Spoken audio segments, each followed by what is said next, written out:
Okay, good evening, everyone. So we are recording now. I want to make one change to the name of the module. I've been thinking about how to organize the material, and I think I'm going to rename this module as Geometry and Convexity. And the next module is going to have simplets. Okay, so because this is the first time I'm offering this course, I'm still trying to figure out what would be sort of an ideal way to order things based on the objectives of the course. Okay.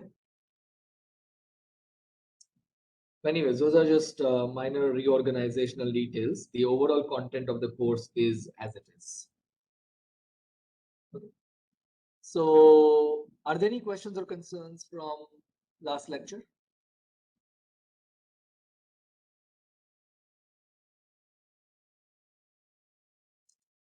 Okay. So, just a few comments I want to make. So, the first assignment is out, as you know. It is due on the 15th. And you are not only allowed, but you're encouraged to collaborate.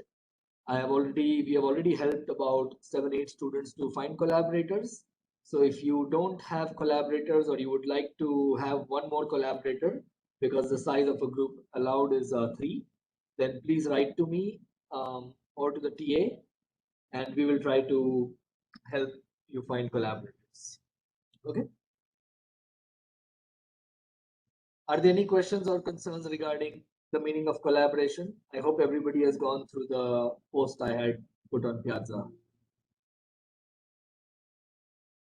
Okay, so please don't exchange any sort of written material. Even if you take down written material during your meetings, you should throw away all of that at the end of your meeting.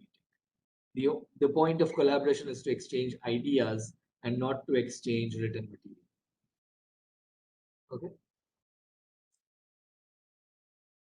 All right. So in the last lecture, we discussed that a linear program may be feasible or it may be infeasible, which basically means that either the polyhedron defined by the linear program is not the empty set or it is the empty set, respectively. Right? Okay.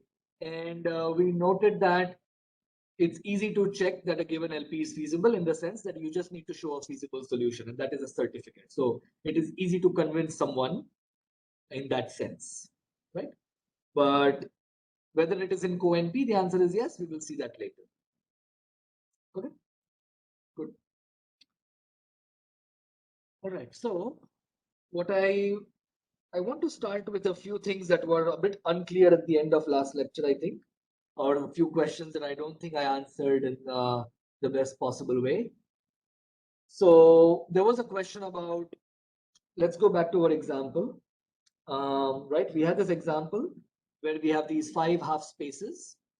I'm looking at LP1. So the feasible region is the red colored shaded area. Okay. And there was a question about how does this look like in higher dimensions? So there is a more complete answer. Let me first give you the intuition. You see, in 2D, what you have is all these lines, and each line corresponding to one of the linear equations. When you turn it into an inequality, you get a half space, which is one side of the whole line, including the line. Right? If you go to 3D, your linear equations will correspond to planes, generally speaking. Okay? And if you have a 3D space, your plane will divide the space into 2 parts.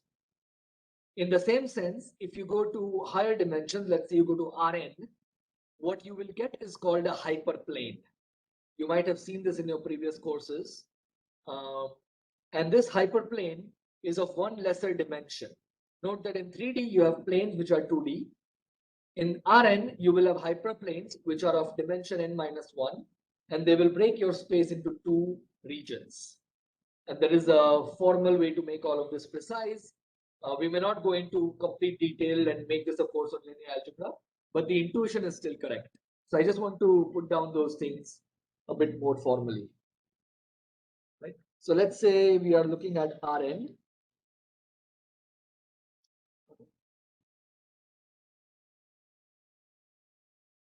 And let's say you are looking at a certain linear equation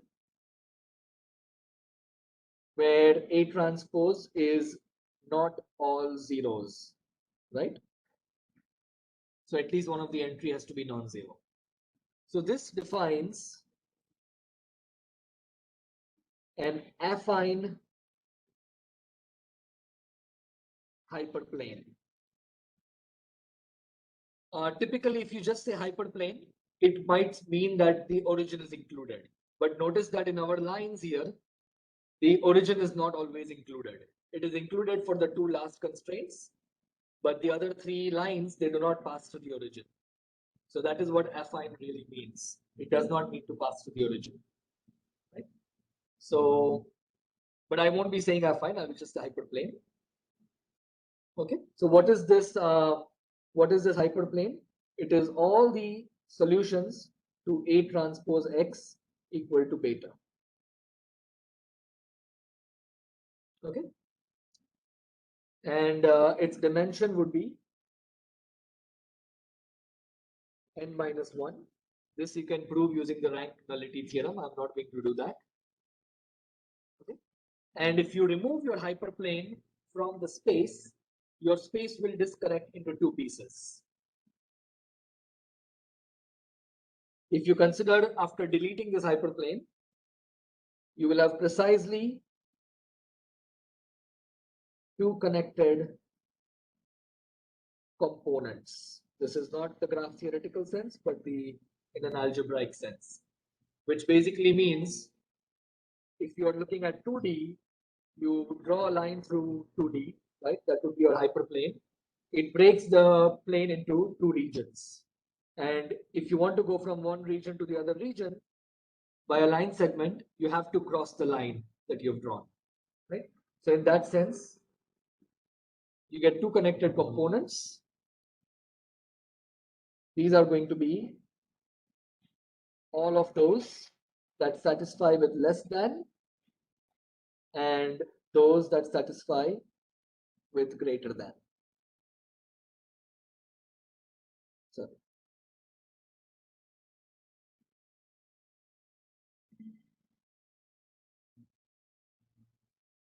okay.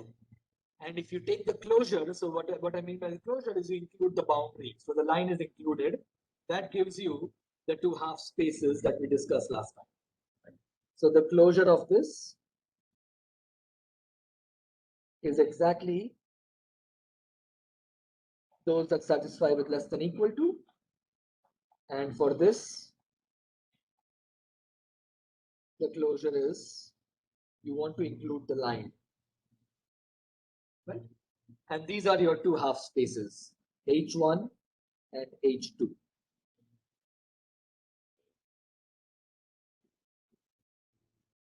Right? So this intuition that you have in 2D and 3D, which you can imagine, it goes through in n dimensions, right? You can turn this all into very mathematically precise theorems if you want, right? But we are not going to do that because that would turn this into a linear algebra course. Okay, good. Are there any questions at this point? Right, so I just felt that I should do a little bit more justice to the discussion last time.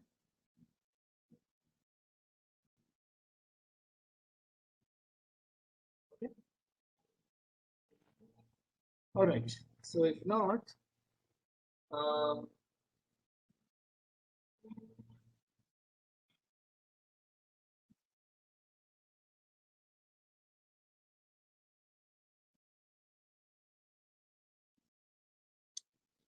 all right. I also want to have a short discussion about polytopes at an intuitive level. This is related to the try it yourself problem that I posted on Piazza.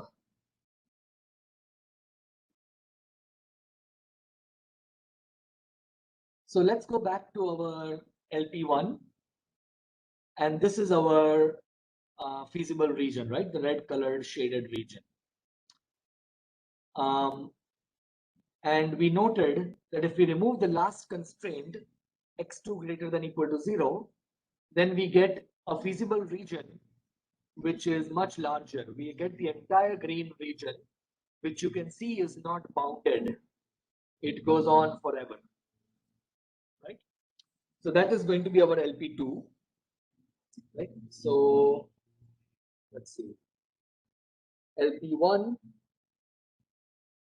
it's maximize 2x1, sorry, x1 plus 2x2, subject to 2x1 plus x2 less than equal to 9. This is less than equal to 7. This is less than equal to 5.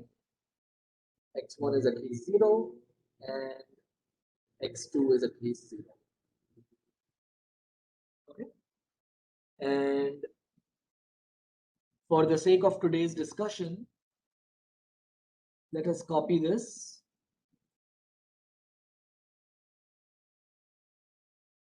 Okay. And let me call this LP2 and let me remove the last constraint. Okay. So the constraints are 1 up to 5. And here we have 1 up to 4. Okay. All right. And let us see if we can copy this. I think that should be possible.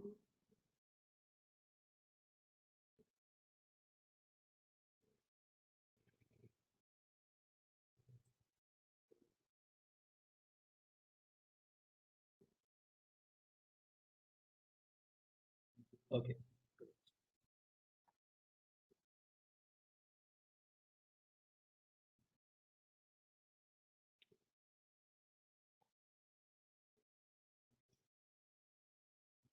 All right.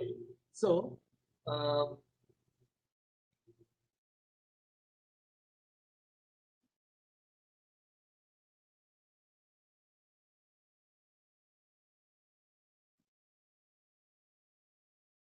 this is a bit messed up.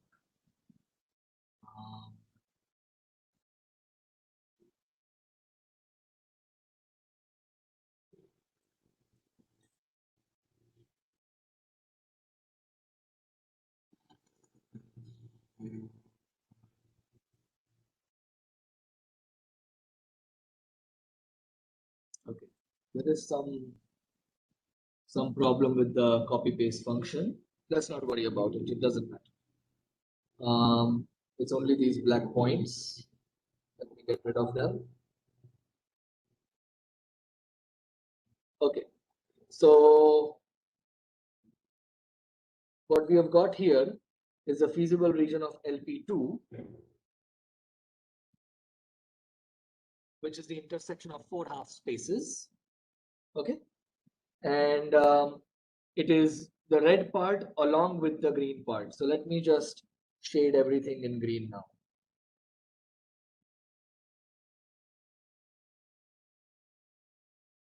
Right. So if you look at these 4 half spaces, we don't have the 5th one anymore. So there is no boundary on that side. We get this entire shaded region. Okay. And this keeps going forever.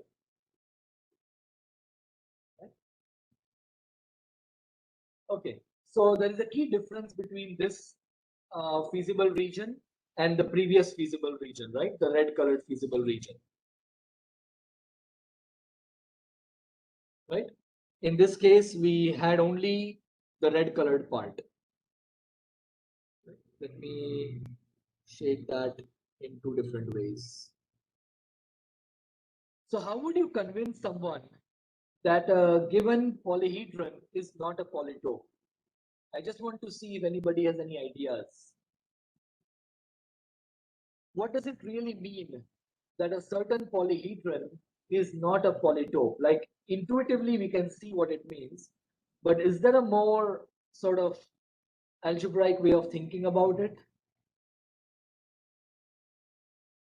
That we can take some point in the feasible region. Yeah. And we will tell the user, we'll give a certificate that we can always get a point greater than that point, because that Can you? I can't hear you very clearly. Can you say it so again? my point, yeah, what I'm trying to say is, we consider any point in the feasible region, Yeah. and for the certificate, we will tell him that we can find a point greater than any given point. Okay. So when you say greater than, what do you mean? Can you make that a bit more precise? It is the right. You are thinking in the right direction. Uh, I think as it is an open space, greater than may not be very meaningful. Maybe we can draw some perpendicular to one of Right. Like a direction vector. yeah, direction vector. Yes, yes, Okay. So there is a certain direction in which you can keep going forever. yes, yes, Is that right? yes, yes, Exactly. yes. Okay. So in other words, we can basically give an infinite a way to construct infinitely many solutions so that you're always going in a certain direction. Does that make sense? So that is what we are going to do. Um, for example, in this example, you can take 1 comma 1 as one of your feasible solutions, right? X bar equal to 1 1 is a feasible solution. Let's go to our constraints. If you put 1 comma 1, clearly all the constraints are satisfied. But the cool thing is that you can actually keep increasing x2 as much as you want. The second component, you can keep decreasing it as much as you want. So instead of 1 comma 1, you can look at 1 0. You can look at 1 minus 1. And all the constraints will be satisfied, right? You can give a direction vector, something like 0 minus 1.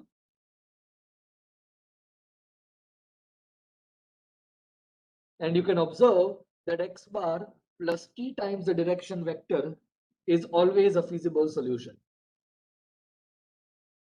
where t is any real number,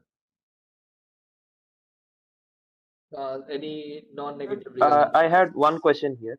Yeah, How do we even know that a D exists? So, is it that we just need to keep checking different values along different directions from starting right, from that point? right. So right now I don't want to get into the proof part of it, but I Okay. just want to keep it at so the crux of the discussion is that intuitively, at least in 2D, you can see that the direction vector should exist if your polytope is, if your polyhedron is not a polytope. Do you agree? Yes. Yes. Right, right. So we are not really discussing how to find the direction vector. We will actually do everything in a more general sense for linear programs Okay. in this module or in the next module, right?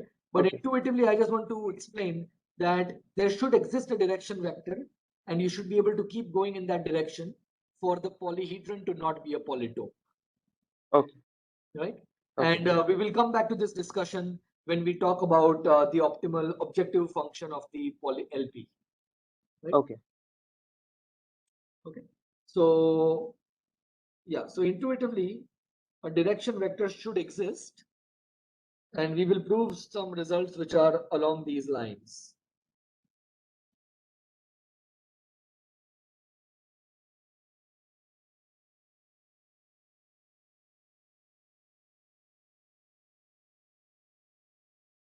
Right? In particular, if you are given a two-dimensional or a three-dimensional polyhedron, then you will be able to find the direction vector by inspection. If a given polyhedron is not a polytope, right? And when we say polytope, what we are really saying is it is a bounded polyhedron. Another thing I want to mention, I was discussing with our TA regarding this. So if you look at the terms polyhedron and polytope in the literature, different texts and different areas of mathematics or CS, they use these terms for different things. For example, polytopes may not be convex, but in this course, our polytopes are polyhedrons in particular, and all polyhedrons are convex, as we will be proving in this module. Okay, So when we say polyhedron, polytope, we are referring to very specific definitions that have been covered in this course. Right? But these are not absolutely standardized terms.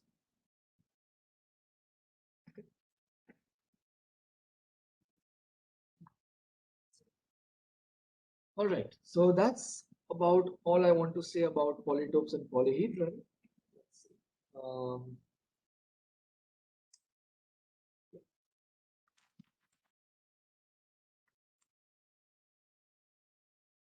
All right, so I'm going to start a new page, and I want to talk more about feasible LPs, right? So we know that there is a classification of all LPs into feasible and infeasible.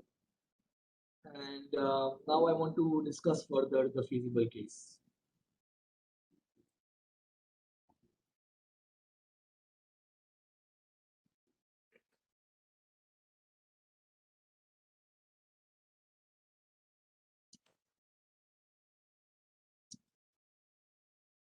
All right. So let's go back to our LP1.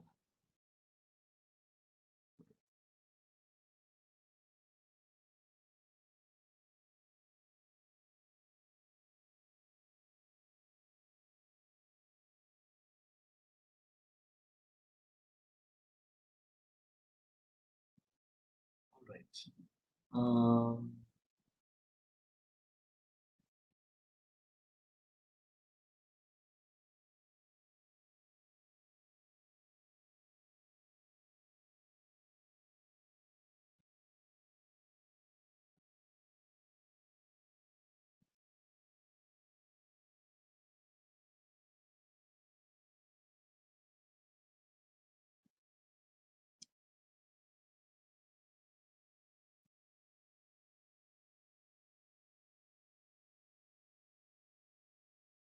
In fact, I'm going to erase the shading because I want to draw a few more lines and see what's going on.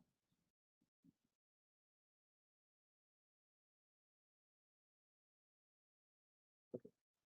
So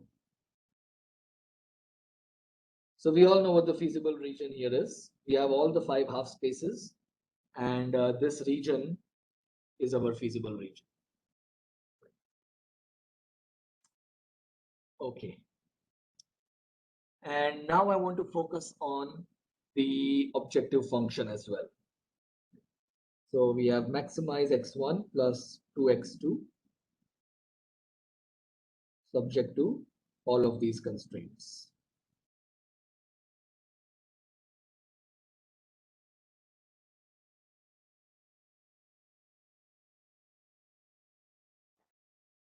Okay.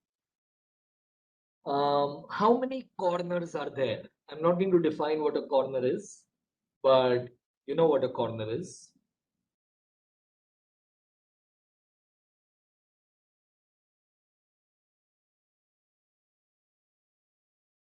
Can anyone tell me how many corners are there for this feasible region? 4. Is it 4? 5, sir. 5. 5. Right. Okay, good.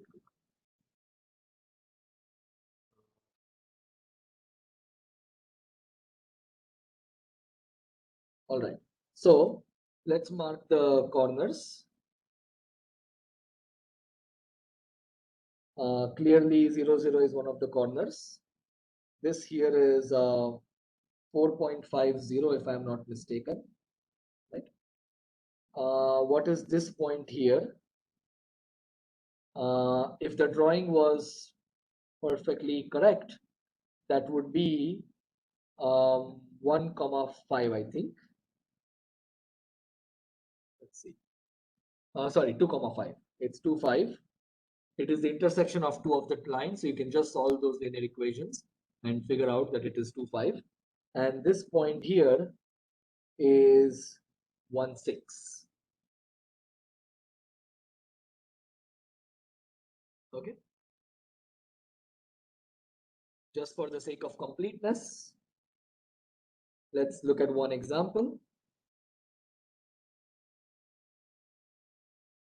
If you look at the first 2 lines, 2x1 plus x2, equal to 9 and x1 plus x2 equal to 7. Right? So what are those? Those are the first half space, the line for the first half space, which is this one. This is our H1. And the second half space, and the two lines meet at this point. Right? Which makes sense because if you solve this, x1 is equal to 2 and x2 is equal to 5. Okay. So we have these 5 corners, and what I want to do is I want to evaluate the objective function at these 5 corners. Right? So let's just write them down. 0, 0, 4.50,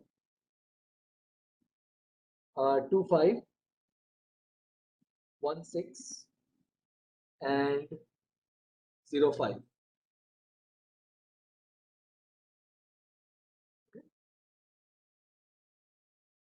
What are the values? So what is the value of x1 plus 2x2? At this point it is 0. At the next point it is 4.5 plus 0. At the next point it is 2 plus 10, 12, 1 plus 12, 13, and 0 plus 10, 10. Okay, these are the values of these feasible solutions. I want to focus on the last 3. I don't want to draw all possible lines. Let's just look at the last 3 ones. Okay, so in particular, what does it mean for the objective function to have a value of 10?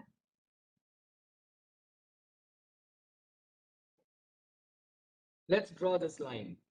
Okay, so this is not one of our constraints.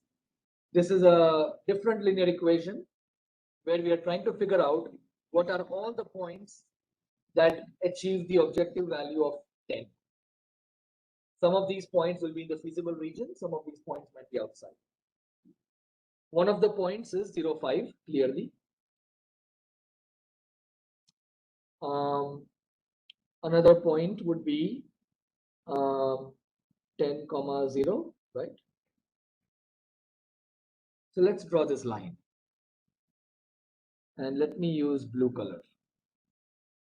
So 0, 5 is already here, and 10, 0 will be somewhere. This is 7, 8, 9, 10. 10 is here.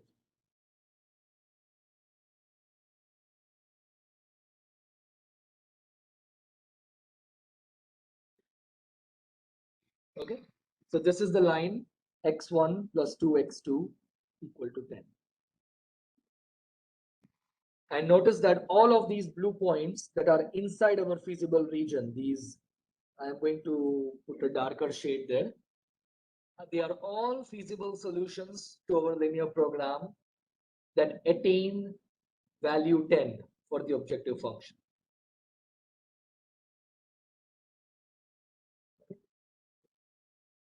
Let me do a bit undo so that it doesn't become very messy. Okay, that's good. Now let's draw the next line, which is going to be x1 plus 2x2 equal to 12. If you think a bit about it, it should be parallel to this line and at a distance of 2. Right? Let's just write it down. x1 plus 2x2 equal to 12. So clearly one of the points is 2, 5. And another point could be 0, 6, right? These 2 points will be enough to plot it. So 2, 5 is already, we can see here, and 0, 6 is this point here. So let's draw this line. This is the green colored line.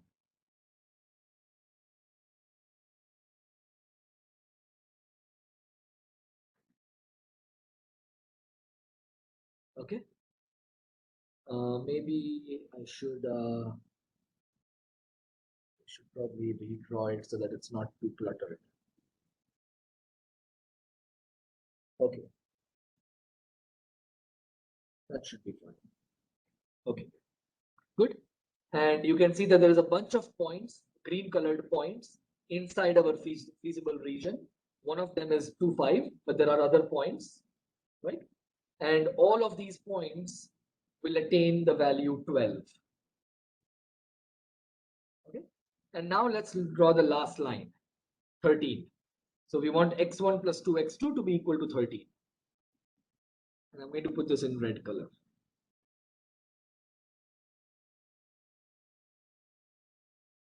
Okay. Clearly one of the points is 1, 6. And another point could be 0, 6.5. Okay. So let's draw this last line. So we have 1, 6 and 0, 6.5. So that's basically something like this here. And I will extend it all the way here. So you can see that the blue, green, red lines, except for my drawing imperfection, they are basically parallel lines, right? Which makes sense. They have the same slope, if you think about it, right? And notice that the red line meets our feasible region in how many points? Can someone tell me? The red line, it meets the feasible region in how many points? Exactly 1. Exactly 1 point. In this particular LP, you can actually now convince yourself by what we have done that there is a unique optimal solution. And that is precisely the point where the red line meets the feasible region, which is 1, 6. In this example, right? So what's going on? You see, in a 2D linear program, if you look at the feasible region, it's your convex polytope or a polyhedron more generally, right? So it's basically a convex polygon, but it could be unbounded to allow for that possibility, like in the linear program too. Okay. And if you draw the lines corresponding to the objective function, like we have done here, the blue line, the green line, basically at each point, you can see that there is a certain direction in which you can push. And when you can't do it any further, it is because you have hit a corner of the polytope, and all other points on the line, they are outside the feasible region. I'm not making a very precise mathematical statement here. I'm trying to give you the intuition. We will be proving things rigorously in this module and in the next module, right? But the point I'm trying to make is that in each of the case, the blue line and the green line, there is a certain direction in which the objective function is going to increase. The value of the objective function is going to increase. And because there is space in the polytope in that direction, you are able to increase the value. Then you get the next value. Again, you see that in the green line, you are able to push it further in a certain direction. When you come to the red line, the problem is that the direction you want to push in, it's outside the feasible region, right? So when you get an optimal solution, what you can actually prove is that whenever there is an optimal solution, there has to be one which is a corner of your polyhedron. And corners are called extreme points. And we will define them rigorously when we talk about convexity in the next 1 or 2 lectures. Okay? So what you are thinking about corners, corner is something you know, even a child would know what a corner is. But there is a precise mathematical way of talking about it, which is called extreme points. And the way to make it precise is using the concept of convexity. Okay, so the key point I want to make here is that whenever an LP has an optimal solution, there is an optimal solution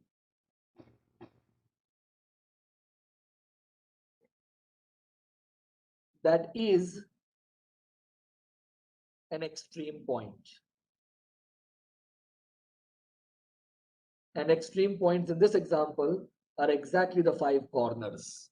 And all of this will be proving and making precise. But I don't want to give you mathematical results without your being able to have intuition to understand what they mean. Right? So that's the reason I'm taking this approach. So we will prove this eventually.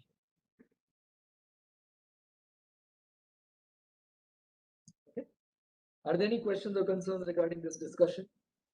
Does it intuitively make sense in this example that there is a unique optimal solution, which is 1,6? Sir, I have a question. Yeah, go ahead. So that means are we sure that the optimal value for the objective function can never be found inside the feasible region? Right. So there might be optimal solutions which are not extreme points. Okay. Okay. But there will always be an optimal solution that is an extreme point.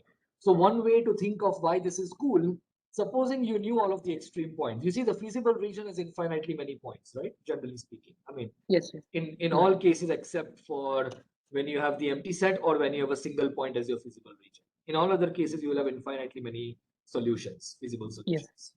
Yes. That is something we'll also prove using convexity. So instead of checking all the infinite solutions, this result, which we'll be proving, is telling you that you just need to check the extreme points. If there is an optimal solution, there has to be one which is an extreme point. Does that make sense? So that means that rather than checking all the infinite possibilities, you just have to check the finite number of possibilities. There is a problem though. Finding all the extreme points is not easy. Otherwise, the course would be basically finished, right? So it is good philosophically that you now have only a finite number of possibilities, but it's still not really good because finding all the extreme points is not computationally that easy for a big enough linear program. Okay, does that make sense? So so my question is, suppose we randomly took a point inside the feasible region. Yeah. And we try to move along each of the axes, either the x1 axis or the x2 axis, and we try to increase the value of the objective function by moving either along x1 or x2, and then will we hit one of the extreme points? Is the intuition like this? That is a fantastic question. That is exactly how the simplex method works. So there is in the simplex method, what we will, so after discussing simplex, we'll come back to geometry to see one example. And what we will see is that the simplex method is basically visiting one extreme point after another. And it's not exactly, I mean, it's not, the precise details are not exactly how you mentioned them. So there is a notion of two extreme points being adjacent. In this example, you can kind of see it. 2,5 is adjacent with 1,6 and 4.5,0. Does that make sense? So you can make this precise. There is a notion of an extreme point being adjacent with other extreme points. And what the simplex method does is it starts at some extreme point and then keeps moving to adjacent extreme points until it hits an optimal solution. Does it answer your question? Yes, sir. But my question is, suppose if you are of course, later we will anyway will prove this yourself. But looking at the picture, suppose if we start with a point inside the feasible region, and from there, if we proceed either along x1 or x2, will we always reach an optimal objective function, optimal value for the objective function at one of the extreme points? No, so that exact thing I don't think is known. So you can't insist on moving on one of the axes. What you have to do, at least what the way simplex works, and we know that is provable, is that you move to one of the, it makes you move to one of the adjacent extreme points, and there is a specific way of finding it. So you want to basically find out which direction you want to move in, right? Yes, sir. And eventually it will terminate. So we'll also prove that the simplex method always terminates. It is interestingly not a polynomial time method, as you might have even heard about. There are polynomial ways of doing it, but in practice, simplex is faster than those polynomial algorithms, polynomial time algorithms, right? But the simplex method always terminates. That is something you can prove. In a finite number of steps, it will terminate. So that you can do. But I don't know if what you are proposing, and in fact, my guess would be that that might be a bit too simplistic, and one might be able to show that it doesn't work. Yeah. Okay. But I don't know the exact answer. Yeah.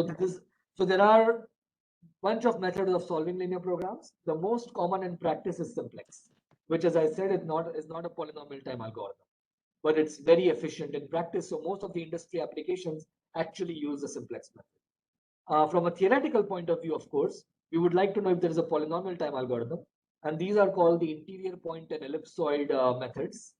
And I only know them vaguely. I actually don't know enough to say about them concretely. Yeah. But they are good only in theory. They are not that good in practice, ironically. Okay. Okay. Yes. Yeah. Okay. But anyways, so if you're thinking about two-dimensional, this is called the graphical method of solving a linear program. So I'm not talking about it rigorously, but I wanted to give you an example.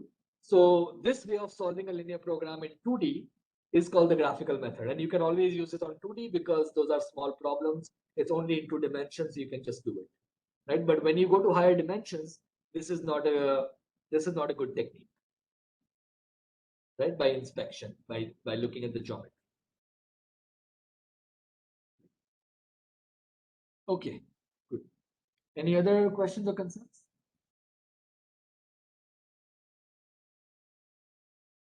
All right, so we don't have a lot of time left, but in whatever time we have remaining, I want to ask you the following question. I said whenever an LP has an optimal solution. So if an LP is feasible, does it always have an optimal solution?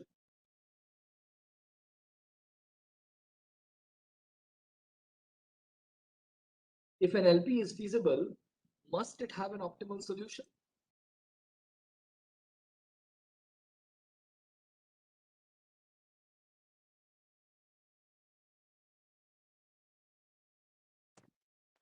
Suppose the feasible solution is like a circle. Okay. Then can be intersecting at more than one place. Sorry, what is a feasible region is a circle, but that won't be the case, right? Because that's not a polyhedron. Oh yeah. Okay. Yeah. I think there has to be a maximum, because when we are talking about linear programs and a feasible region, it will be a polyhedra, and we can find any of the corner to be again a maximum point. And the constraints are all closed constraints. So that's another point which is important. Exactly. Okay. Can you repeat your argument? So what's the reason? So what if the feasible region is not a polytope, it's a polyhedron? What do you think then? Yes, so that's what we were saying. That if it's a polyhedron, surely there will be a corner which we can find. I think you're mixing up polyhedron and polytope. Polytope is the one which is like bounded. Oh, okay. I think Polyhedron. So supposing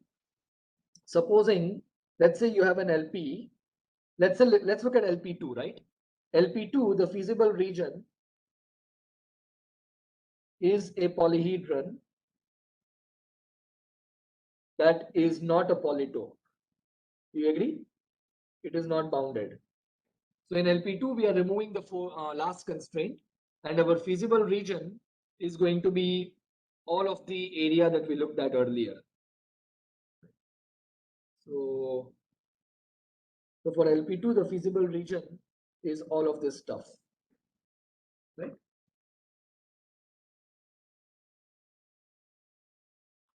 So now, can my LP2, if I change the objective function, what about this particular objective function? If you look at LP2 with the same objective function, then what can you say about the optimal solution? So this is our LP2 now, right? And I'm removing the last constraint. So now, does it have an optimal solution or does it not have an optimal solution?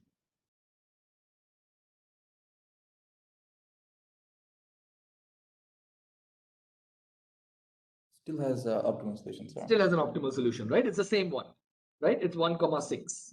So note that LP1, the feasible region,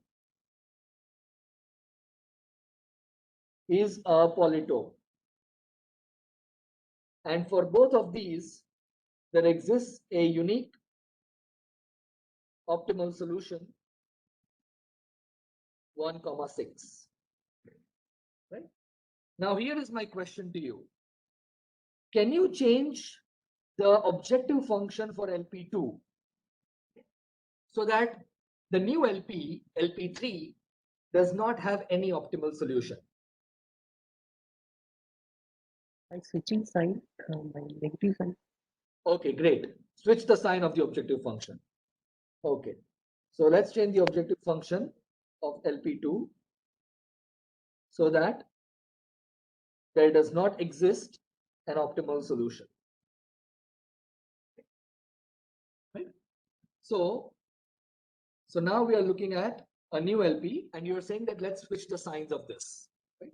So let me just write it freshly. LP3. Sir, maybe not for both x1 and x2, but only for x2. Say x1 minus 2x2 is the new Sure. That can also be done. Let me just go with your first answer because it will be easier to imagine. Right? So let's maximize minus x1 minus x2 subject to the same constraints. Right? So, but yeah, you could just switch the sign of x2 and that will also be sufficient.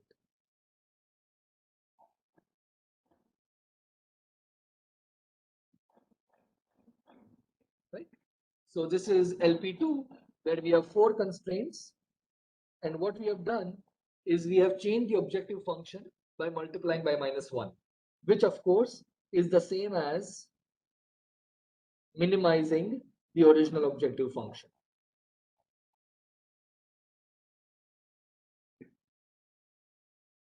Okay, and now observe that the direction you want to move in is actually the opposite direction, right? You will actually want to move in the opposite direction, but you can always keep moving in the opposite direction because it is unbounded in that direction. So for any given feasible solution, you will be able to find another feasible solution whose value is greater than the given feasible solution's value. Do you all agree? So I want you to do this on your own. Convince yourself.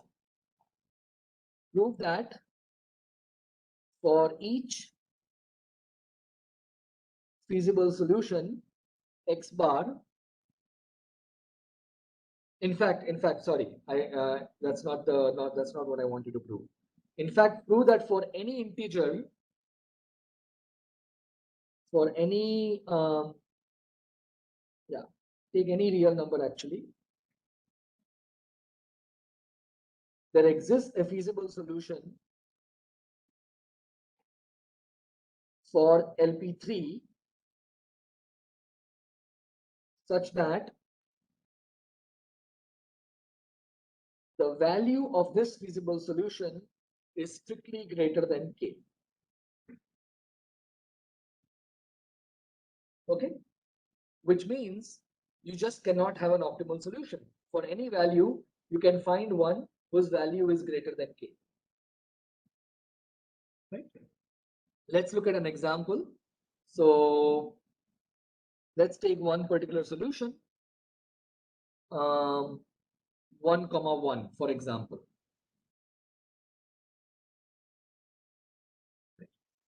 Or in fact, since we are looking at this version, supposing k is equal to 5.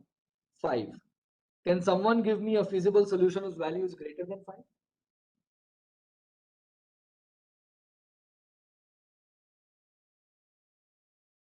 So I want some feasible solution such that minus x1 minus 2x2 has value greater than 5.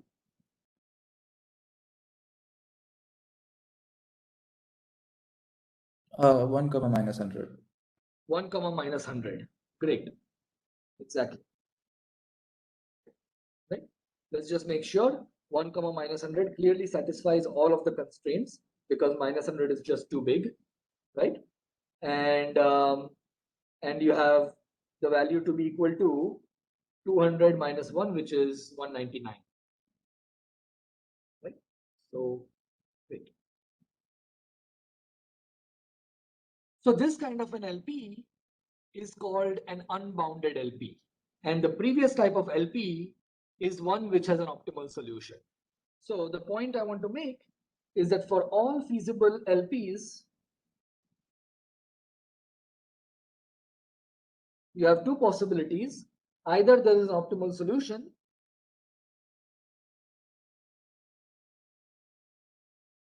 and I will generally just call them optimal LPs to save myself some time. Okay, so when I say optimal LP, I mean there is an optimal solution. Otherwise, there does not exist, maybe I should say it differently. Otherwise, one may increase or decrease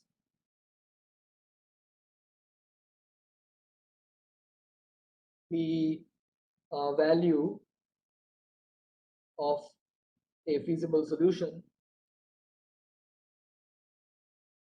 arbitrarily, right? So what I really mean is, for any value you can find a feasible solution whose value is greater than the given constant. Okay, and this is for maximization and this is for minimization. Okay, and these are called unbounded LPs. All right, and the fundamental theorem of linear programming says that every LP falls into one of these three possibilities.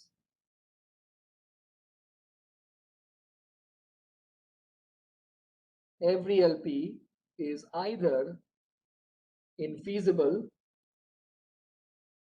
or unbounded, or it has an optimal solution. Okay, so lecture is officially over. I want to ask you one last question. Why does this need a proof? Why are we calling this a theorem and not a fact?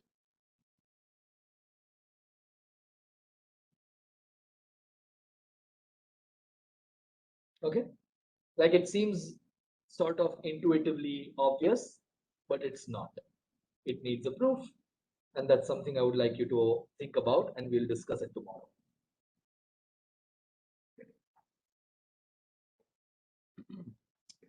All right, so the lecture is officially over. I'm still here for another 5-10 minutes in case there are any questions or concerns.